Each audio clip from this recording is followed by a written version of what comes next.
Hello everybody, my name is Hawk Nightwing, the most unapologetic Defender G5 you'll ever meet, and I am back with another Make Your Mark review. Today, we'll be looking at an episode focused on the family bond between Misty and Alphabettle, as well as a bit of lore exposition. This is the episode I touted as my new favorite of the series, so I'm sure you all are quite curious as to why.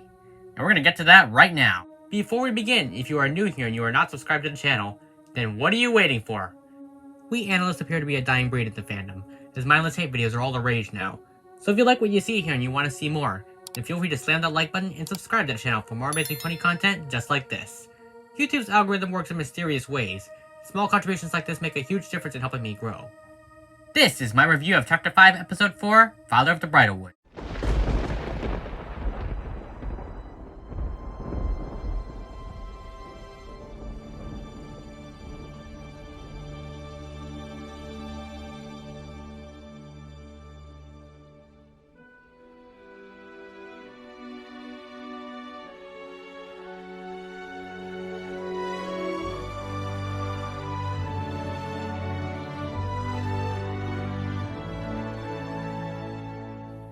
So the episode starts off with Misty and Alphabettle outside the Crystal Tea Room. Alphabettle reminisces about the things Misty liked to do when she was a filly, all while the main five watch. Upon Misty revealing that she doesn't remember any of those things, Alphabettle proposes a day out with his daughter, which to do all the things she loved to do in order to jog her memory. While all that's going on, Sip wants to find out more about what Opaline is planning, so she and Sunny enlist the help of the oldest pony in Bridlewood, Elderflower, to tell them some stories about the past. Sounds easy, right?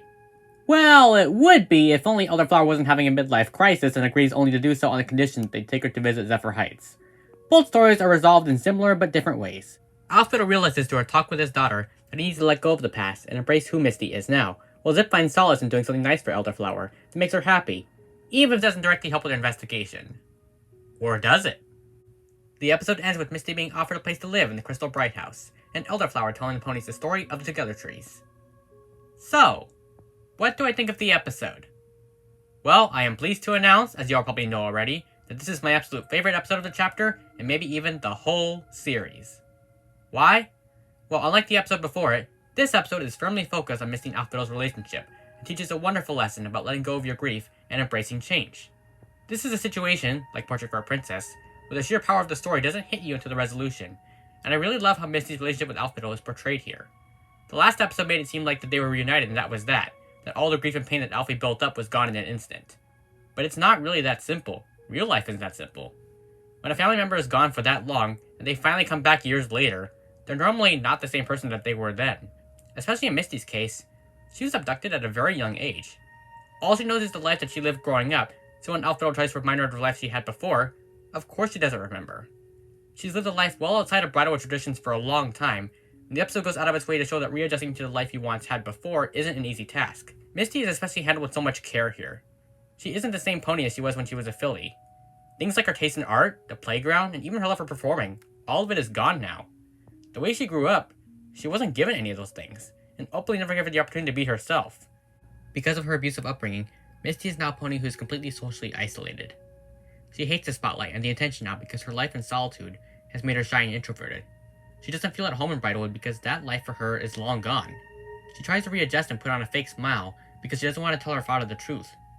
She doesn't want him to know that she's not the same filly he once knew because she knows it can destroy her. It can be hard for parents to realize how drastically their kids change as they get older, and the only thing they can do is try and relearn who they are now and embrace change. And my favorite part of the episode has to be the scene where Misty is crying in her old room, and Alphabettle comes in to talk to her. This is the scene where all the stress that the poor unicorn has been internalizing just boils over, and she lets Alphabettle know that she doesn't feel at home, that he barely knows her, that she's changed so much from when they were last together. Alphabettle interprets this as her wanting to be alone, but a second later, Misty bursts out of the room and tells him that she doesn't want to be alone anymore, that despite everything, she's so grateful to have her dad back in her life. The camera spins in 360 angle as they embrace, and Alphabettle admits that he's been so focused on the pain of losing her that he forgot to ask who she is now. He lets her know that even though there's a lot he doesn't understand, he's open to learning more about her and understanding the pony she has become today. And to top it all off, he asks what she wants to do for the remainder of the day, therefore giving her a choice. This was a perfect scene, and it's handled with so much maturity that it's unbelievable. I think this is a lesson, like growing pains, that is geared more towards adults than it is children, as they would get the message a whole lot more. This is a sort of lesson that I think people need more of, and it does serve kind of as an allegory for G5 itself. MLP has evolved a lot, and change is inevitable. Alphabet in this case represents the fans projecting onto this generation what it used to be, in this case FIM, and Misty represents the show stating that things have changed and you should be open to accepting it. You shouldn't hold on too tight to what things were, as that will only make you sadder in the long run. Rather, you should accept the changes brought and look for things to love about it in the long run. That doesn't mean you should completely disregard what made you love LP in the first place, but you should use that love to embrace their redeeming qualities and learn to love what this brand is now. This is my favorite episode because of its very strong focus on the family dynamic between Misty and Alpha Biddle, and because it's not afraid to tackle the very dark implications that come with Misty being separated from her family and hometown. You see her struggle to recall a life that she doesn't remember and how that weighs down on her. This is, again, where Making Mark shines brighter than Friendship is Magic, because whereas FIM tried to tackle family estrangement multiple times and in almost instance failed, Making Mark tackles the subject and it works big time.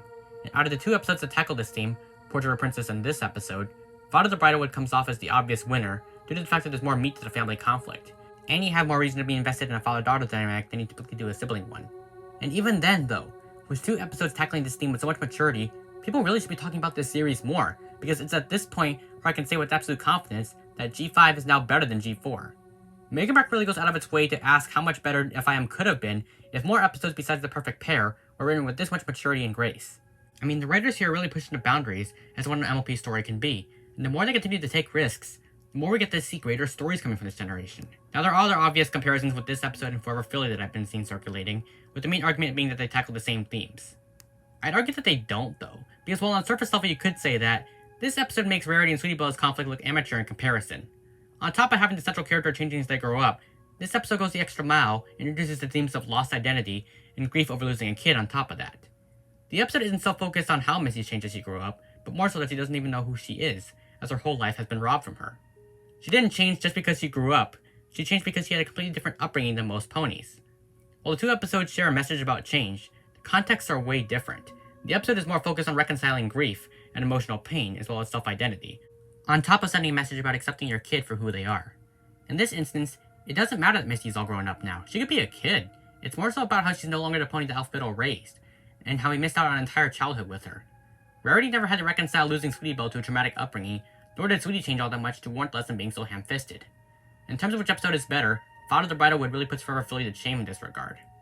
We'll come back to Missy and Alpha Biddle for the resolution segment, but I also wanted to talk about the B-plot of this episode for a bit, which is Zip and Sunny's quest for history and taking Elderflower on a road trip.